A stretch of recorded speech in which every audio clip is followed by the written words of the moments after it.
Hello guys, welcome back to మన channel. ఇవాళ మన మూవీ రివ్యూ వచ్చేసి కాస్ట్లీ కోరికలు. మరి మూవీ బేసిక్ స్టోరీలోకి వెళ్ళే ముందు దయచేసి ఎవరైతే మన ఛానల్ని ఫస్ట్ టైం చూస్తున్నారో ఇలాంటి genuine content, genuine movie reviews, ఇంకా జెన్యున్ అప్డేట్స్ కోసం మన ఛానల్ని సబ్స్క్రైబ్ చేసుకోండి. ఇంకా ఈ మూవీ బేసిక్ స్టోరీ వచ్చేసి ఒక పర్సన్ ఉంటారు.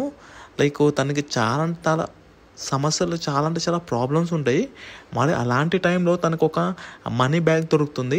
మరి మనీ బ్యాగ్ దొరికిన తర్వాత తనకి ఎలాంటి ప్రాబ్లమ్స్ ఎదుర్కొంటారో, తను ఎలాంటి సిచ్యువేషన్స్ని ఫేస్ చేయాల్సి వస్తుంది, ఏంటి ఇవన్నీ తెలియాలనుకుంటే మూవీ తప్పకుండా చూడాలి గైస్. ఫస్ట్ ఆఫ్ ఆల్ ఈ మూవీ వచ్చేసి ప్రైమ్లో స్ట్రీమింగ్ అవుతుంది గైస్. నాకు మూవీ ఎలా అనిపించింది అంటే టూ వరస్ట్ అనిపించింది.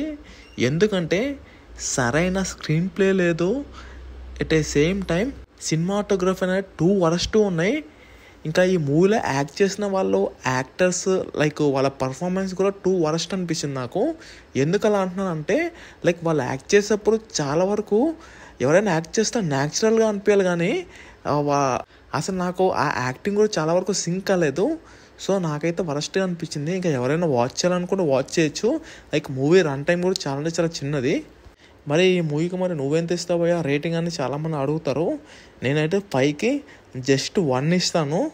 సో ఇది గైస్, ఇంకా ఇవాళ మన మూవీ రివ్యూ వచ్చేసి ఇలాంటి మూవీ రివ్యూస్ కోసం, జెన్యున్ అప్డేట్స్ కోసం, జెన్యున్ కంటెంట్ కోసం మన ఛానల్ని సబ్స్క్రైబ్ చేసుకోండి. ఒకవేళ మీరు ఎవరైనా ఈ మూవీ చూస్తే మీకు ఎలా అనిపించినా ఏంటో కింద కామెంట్ సెక్షన్లో మెన్షన్ చేయండి. ఇంకా ఫైనల్గా ఇది గైస్, ఇంకా ఇవాళ మన మూవీ రివ్యూ వచ్చేసి జై ప్రభాస్.